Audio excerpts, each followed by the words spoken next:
Welcome you all once again to Marine Mechanic Videos, and today we are going to talk something very interesting, which whenever you go to bottom platform or emergency fire pump, you must wonder how does the priming arrangement for such centrifugal pump work. Yes, the topic for the day is centrifugal pump priming arrangement. So you might be having a main seawater pump or ballast pump or scrubber pump or even emergency fire pump which requires some sort of priming arrangement. Whatever may be the suction head, it requires a priming arrangement. So have you ever wondered how does the priming arrangement work? Let's watch this video. So here is the pictorial representation of the centrifugal pump priming system.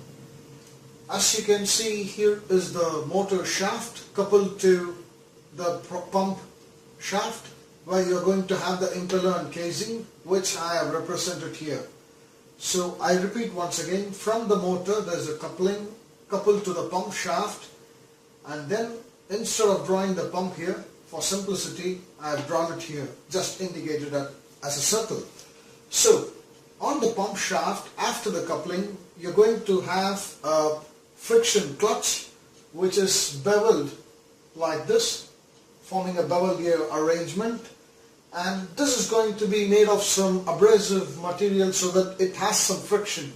So as the motor starts to rotate, the friction clutch starts to rotate, and along with that the bevel arrangement is going to rotate, and this shaft is going to drive the air extraction pump, which is simply the liquid ring pump.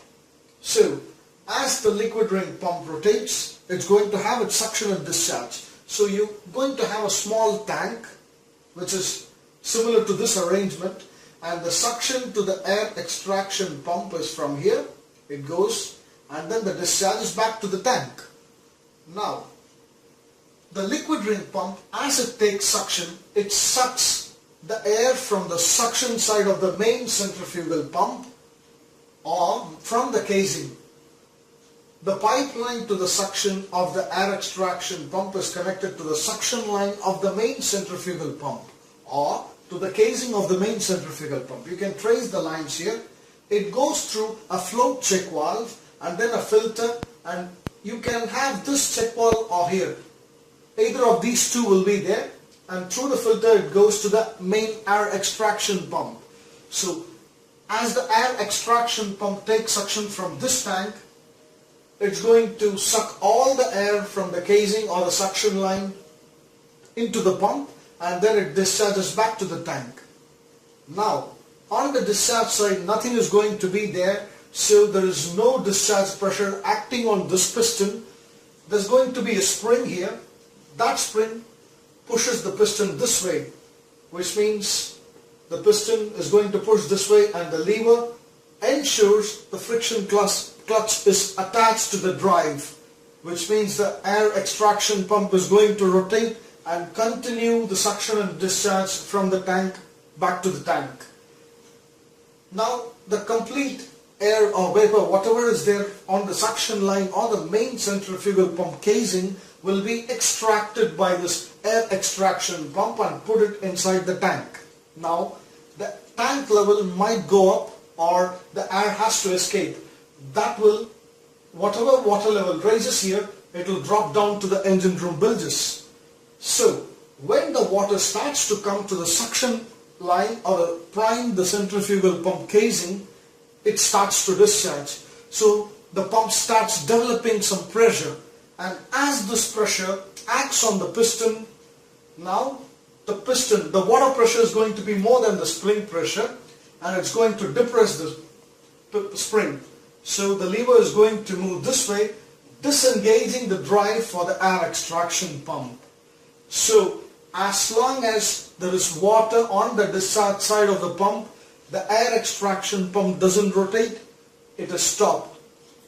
If there is no water pressure on the discharge side, the air extraction pump is engaged by this mechanism, and it continuously takes suction and discharge from the tank back to the tank, which ensures air or any vapor on the suction line of the centrifugal pump is extracted. However, you have a gauge glass here. if there is no water inside the tank, then there is no point of having the air extraction pump running continuously. It's never going to prime the centrifugal pump. So during a watch, it's actually good enough to check the water level in the tank, so that whenever you start your centrifugal pump from the remote condition in your ECR, the water is going to get sucked and then discharged back to the tank, and then air is also sucked. So this is completely automatic operation. It doesn't require any human interaction.